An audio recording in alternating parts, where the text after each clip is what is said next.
Coucou, bonjour à tous. Donc vous l'aurez vu dans le titre, j'étais absente depuis un an, voilà pourquoi. J'ai eu une grossesse un peu particulière, nous avons eu des jumelles avec mon mari. Donc je sais pas, non, je vous laisse aller voir dans la vidéo précédente où je vais expliquer en gros ma grossesse, un rapido. Et là, je vais essayer de me concentrer juste sur l'accouchement. Parce que j'ai pas trop trouvé de vidéos comme ça pendant ma grossesse. J'ai beaucoup regardé de vidéos YouTube, les suivis, la grossesse, le bien, le mal, tout ce qui pouvait tourner autour de ça. Sauf que c'est vrai, sur la gémellaire, sur YouTube, j'ai pas trouvé grand-chose. Donc voilà, je veux partager mon expérience et puis si ça peut rassurer ou pas certaines d'entre vous qui sont enceintes d'une grossesse simple ou de jumeaux, jumelles. Voilà. Donc tout d'abord, ce qu'il faut savoir, c'est que moi j'ai eu une grossesse qui a été suivie, que ça a été suivi en PMA. Donc c'est suite à une FIV. Donc je ne rentrerai pas dans les détails, mais en gros j'ai eu ce qui se passe rarement en FIV, j'ai eu une grossesse monozygote. C'est-à-dire que on m'a mis un seul embryon qui s'est dédoublé, donc j'ai eu une paire de vraies jumelles. Voilà. Donc l'accouchement, comment ça s'est passé?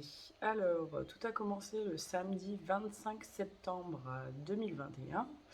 Donc dans la nuit, j'ai- j'avais des contractions régulières comme d'habitude. Je vous laisse aller voir ma vidéo sur ma grossesse parce que bon, j'ai eu des contractions tout du long. Mais là, je sais pas, je sentais qu'il se passait quelque chose et j'étais pas convaincue. Mais bon, comme ma grande fille qui a 5 ans était chez mamie. Avec mon mari, on s'est dit, allez, on va aller faire un petit aller-retour à la maternité. Donc nous voilà partis le samedi 25 à 3 heures du mat. Go à la maternité. La sage-femme, elle me prend en charge. Elle m'ausculte, elle fait le monito. Donc j'ai bien des contractions, mais rien de pire que d'habitude. Col ouvert à 3 comme depuis une semaine. Et toujours identique, sauf que il s'était centré. Et le gynéco, quelques jours avant, m'avait dit le temps qu'il est en postérieur, qu'il n'est pas centré, ça va. Sauf que bon, j'ai pas tilté sur le coup, je suis rentrée et elle m'a dit de rentrer parce qu'il n'y avait rien de. Voilà, j'ai pas plus de contractions, j'étais dilatoire, mais comme d'habitude. Donc elle me dit bah rentrez chez vous. Je dis bah ok. Arrivé chez moi, je dis hey, mais elle m'a dit que c'était centré et tout. Bon, c'est pas grave, on verra bien. Et la journée se passe, la soirée se passe. Au soir, ça pique un peu, mais je commence à me dire, je sais pas. Mais bon, donc le samedi soir se passe. Ma fille était toujours chez mamie, elle y passait tout le week-end. Dans la nuit du samedi à dimanche, je m'endors vers 11 h, vers 23 h, je m'endors, tout va bien. 4 h du mat, je me réveille et là, une nuit d'orage, mais monstrueuse, la pire nuit d'orage de ma vie.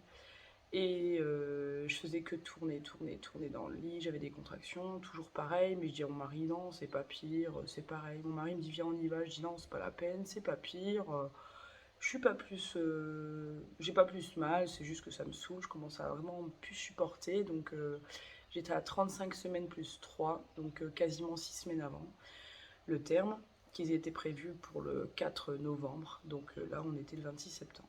Donc à 4 heures du mat, go à la mater, parce que mon mari me prenait la tête. Moi, j'avais peur de me tuer sur la route avec les orages monstrueux, mais tant pis, go à la mater. Sur la route de maternité, tout va bien, comme d'habitude, les contractions identiques. On arrive à la maternité, pareil, je marche sur mes deux jambes comme d'habitude, comme la veille. La sage-femme, c'était la même, elle me dit ah, je dis bah mon mari a voulu venir, on y va. On arrive dans la salle d'auscultation et là, le fait de voir le monito, je ne sais pas, les blouses blanches, je ne sais pas, en sachant que je suis infirmière, je le rappelle, je ne sais pas ce qui s'est passé, mais là, la contraction de ma vie, là où je me suis dit, ça pue cette histoire. Et là, elle me dit, bon, ben, je vais vous ausculter en premier, on fera le monito après. Donc elle m'installe, elle se prépare et hop, elle m'ausculte. Et là, sa tête, elle change de couleur. La fille, elle devient verte. Ah là là, ça me fait rire en y pensant. Et là, elle me regarde, elle fait Madame, vous êtes à 8,5 cm de dilatation. Donc, je le rappelle pour ceux qui ne savent pas, il faut être à 10 pour une dilatation complète et préparer l'accouchement. Donc là, j'étais enceinte de jumelles à 35 semaines, plus 3 jours. et j'étais dilatée à 8,5. En gros, il n'y avait pas de non-retour, en sachant que le gynéco m'avait dit de toute façon, passé 34 semaines, on ne fera plus rien. On n'arrêtera pas les contractions.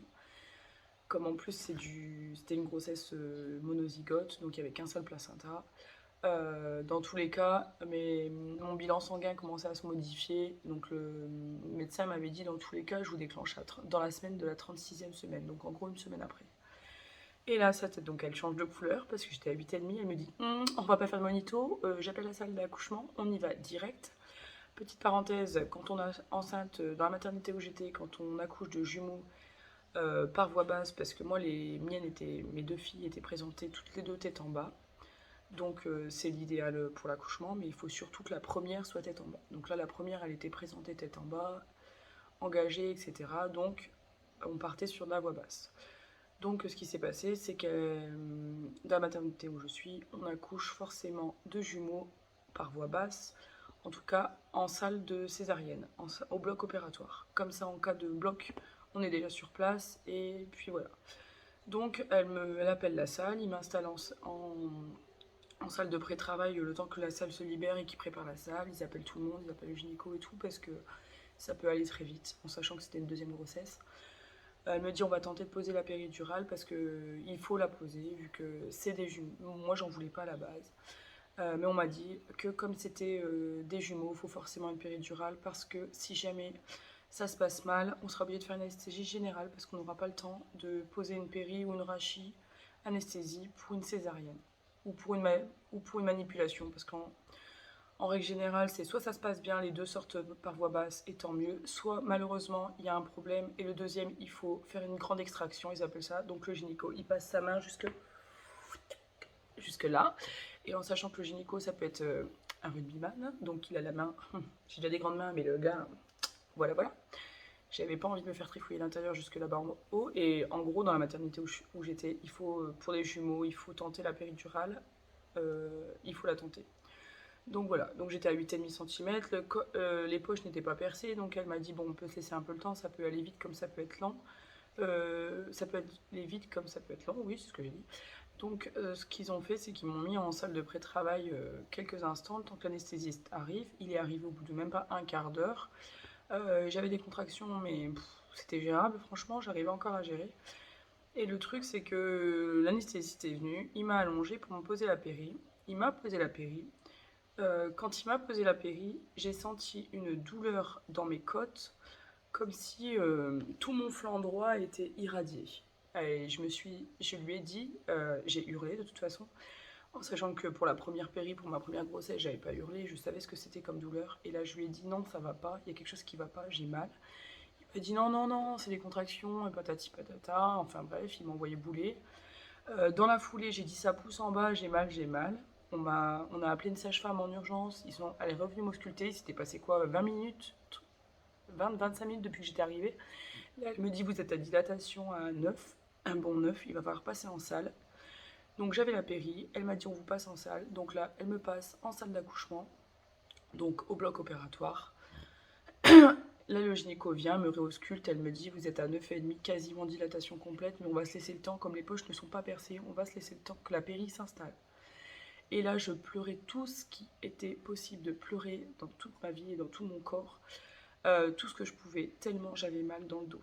Il m'avait tué mon dos avec sa péri, il m'avait tué. Donc là, on a attendu quasiment 2 heures, plus de 2 heures, que la péri s'installe. J'étais à dilatation complète depuis quasiment 2 heures. Ils voulaient absolument que la péri s'installe. Ça faisait 2 heures, ça les a jamais choqués, qu'au bout de 2 heures, la péri n'était pas installée, sauf que je pleurais tout ce que je pouvais, que j'avais mal dans le dos. Ils m'ont sorti le gaz. Donc c'est un gaz qu'on met pour être un petit peu shooté. Donc j'étais dans les vapes, mais je continuais à pleurer. Je hurlais tellement j'avais mal dans le dos. Ce qui s'est passé, c'est qu'il est revenu me faire des bolus entre temps. Donc c'est qu'il me remettait des doses. Et moi je pleurais, j'avais mal. J'avais pas mal dans le ventre, j'avais pas mal dans les contractions, j'avais mal dans le dos. Il m'avait tué le dos. Et donc ce qui s'est passé, c'est que c'est tombé pendant la relève. Donc je suis arrivée à 5h du mat en gros. Là il était 7h30, quelque chose comme ça. 7h30, ouais. Et là c'est tombé dans la relève en fait, quand les équipes changent. Vers 7h, l'équipe change. Donc l'anesthésiste est parti et le nouveau est arrivé. C'était une dame, une remplaçante. Donc elle est arrivée, elle est venue me voir, je pleurais, je hurlais tellement j'avais mal dans le dos. Elle a regardé et là, elle a changé de couleur. Parce qu'en fait, il s'était planté, il me l'avait mis 1 centimètre plus décalé, que je ne pouvais pas, qu'il s'était planté dans la vertèbre. Donc en fait, ça fait 2 heures que je hurlais à la mort tellement j'avais mal. En fait, il s'était planté, il m'avait piqué dans une vertèbre à côté. Merci l'anesthésiste.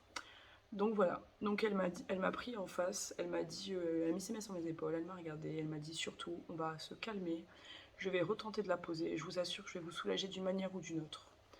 Et donc je lui ai fait confiance, je voulais pas la césarienne, mais j'avais tellement mal à ce moment-là que je me disais si c'est ça, vous me faites une anesthésie générale, parce que là je peux plus. Et elle m'a tellement bien parlé, cette anesthésiste, qu'elle m'a dit vous allez voir, ça va bien se passer. Donc je me suis calmée. Elle a reposé la péri et en 10 minutes top chrono, et ben c'était censé passer. Mais le problème, c'est qu'au bout de même pas 2 minutes, les bébés sont arrivés. Donc elle a commencé à poser la péri, sauf qu'elle n'a pas eu le temps de finir. Et là, la première pitchoune, elle a pointé le bout de son nez. Donc j'ai poussé 2 fois, la petite était là sur moi. Et 5 minutes après, la deuxième est arrivée. Le médecin elle n'a même pas eu besoin de m'ausculter. Il m'a dit non, je vois la tête, la deuxième, elle suit en fait, elle a suivi sa sœur. En sachant que la première c'était la plus petite, la plus menue, et la deuxième un peu plus grosse. Donc la première est passée, 2 minutes après la deuxième est sortie. J'ai poussé 2 fois pour la première, 3 fois pour la seconde. Donc en soi, j'ai accouché sans péridurale, en sachant que ça faisait 2 heures que je souffrais le martyre, que j'aurais pu accoucher. Ils m'ont fait patienter. J'ai quelque chose contre, à l'heure d'aujourd'hui, j'ai quelque chose contre cet anesthésiste, parce que ça fait 8 mois que j'ai accouché, j'ai toujours mal dans le dos. Donc voilà. Sinon, si on oublie ce petit passage de l'anesthésiste fou furieux, qui n'a même pas regardé en 2 heures mon dos pour voir si c'était pas planté. Mais bon, mes filles sont sorties, donc j'ai poussé 2 fois pour la première, 3 fois pour la seconde. J'aurais dû insister pour ne pas faire de péridurale. Parce que voilà, mais bon, j'en garde un bon souvenir parce que j'ai pas souffert de mes contractions. Je suis arrivée à dilatation quasiment complète. J'ai un accouchement voix basse double, sans déchirure, sans épisio, sans instruments, sans césarienne, avec 2 bébés qui vont bien. Donc j'ai accouché à 35 plus 3 jours, le 26 septembre, donc au final à 9 h. Ma première pépette qui s'appelle Mélodie faisait 2,2 kg et ma deuxième Harmonie 2,6 kg, donc Mélodie et Harmonie. Donc après on séjour à la maternité en gros, parce que je rentrerai pas dans les détails, je ferai pas de vidéo. Ça s'est bien passé, on a été en unité kangourou, elles ont eu aucune détresse respiratoire, aucun trouble quelconque. Donc elles sont juste restées sur un matelas chauffant pendant 2-3 jours pour apprendre à réguler la température, et le début de l'alimentation a été un peu compliqué, on a commencé un peu la seringue et au sein, mais bon, ça s'est vite remis et je suis rentrée à la maison au bout de 9 jours. Donc voilà, c'était pour dire que malgré l'anesthésiste qui était un calvaire, je garde un bon souvenir de mon accouchement, je suis heureuse que ça s'est passé comme ça s'est passé. Et puis pour toutes celles qui sont enceintes, n'ayez pas peur. De toute manière, d'une manière ou d'une autre, elles sortiront. Après que ce soit césarienne ou voix basse, c'est comme ça que ça se passe comme ça doit se passer. Moi j'avais pas peur de la césarienne, même si je préférais la voix basse. Mais voilà. Donc je vous mets quelques photos de mes bébés. Depuis maintenant 8 mois, je les vois évoluer au jour le jour. Et la vie nous donne des claques parce qu'elles sont tellement gentilles et tellement belles. En tout cas, si tu as aimé cette vidéo et que tu veux en savoir un petit peu plus sur nous, abonne-toi et continue à nous suivre. Je te souhaite une bonne journée.